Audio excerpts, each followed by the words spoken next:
The new NHS is about providing services to people as much as possible in the places that they want to be. So at home, where that is possible, or in the community.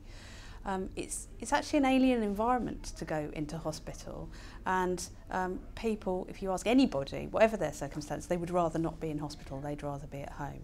EB is epidermolysis bullosa, which is a genetic disorder characterised by skin fragility.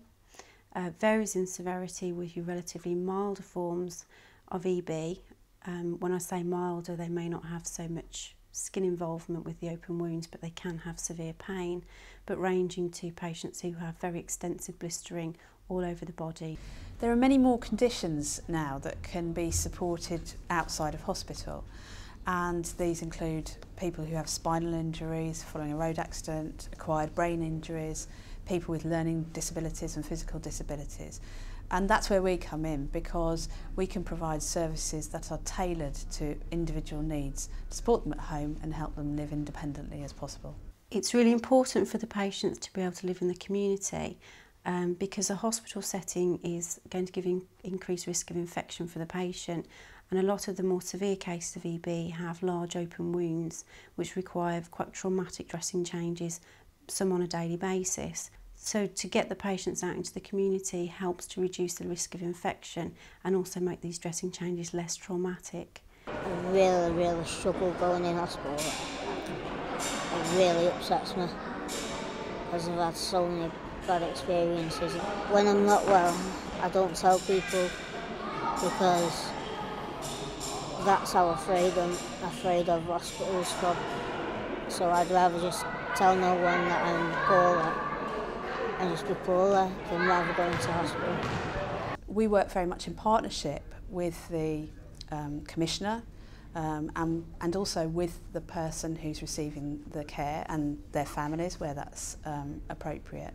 And we design our services around the individual. We will work with that person to identify a support worker who is somebody that they can get on with. So that, because remember that these people are going to be, spending a lot of time together. It might even be a round-the-clock service. So the support worker and their personality is very, very important. Me and Mark get along really well. I see him as a friend instead of a carer. So we do all like boy stuff, what you can't do when you're with women, obviously. Play football, play on the PlayStation, stuff like that.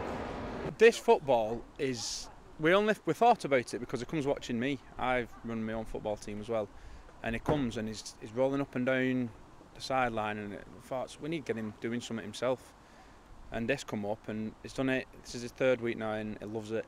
He's waiting for it. When he goes home tonight, he'll want to go back.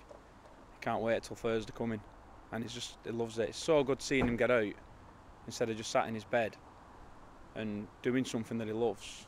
One of the most important ways that we add value in terms of the services that we provide is to regularly review the care package that we're providing, and where a clinical input is needed, we can provide that. But alternatively, where someone's condition changes and it's most appropriate that their support worker is providing that care, we can flex up and down. That's really efficient use of resources. And the other thing that we can do is to train up a support worker to have skills and competencies that previously only a nurse might have delivered. I think there's probably been quite a big change in Scott over the last few years. When he first came to her, his mum was doing all of his care, and understandably that can be very difficult for a mother to do her son's dressings, which are very distressing, and I think their relationship has improved since he's had carers doing it, because mum can now be mum again. My consultants down at Birmingham have said that the carers are doing an excellent job of keeping on top of infections and keeping it out of harm's way and out of hospital way, really. I think it's also been good from a psychological point of view, in that Scott's been able to get out and about more and carry out more social activities than he had been previously, because he does have someone there all the time during the day so that they can go out and about and do things that Scott enjoys doing. He's gone into media, he's working in the local school, and he's cleverer than me. So why waste that talent sat at home? He's really, really clever on the computer. So it's all voluntary at the minute, but they've said if it carries on as good as it's going, they can start getting paid for it. He hasn't had so many skin infections, and his general health has been a lot better, and he hasn't had the number of hospital admissions that he did 4 years ago when we first met him.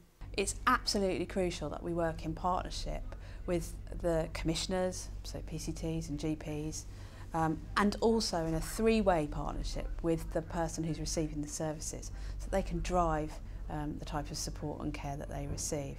That makes it most effective. We will be cost effective because we'll be preventing hospital readmissions, and we'll be providing outcomes that are those particular achievements that the person in question wants to achieve.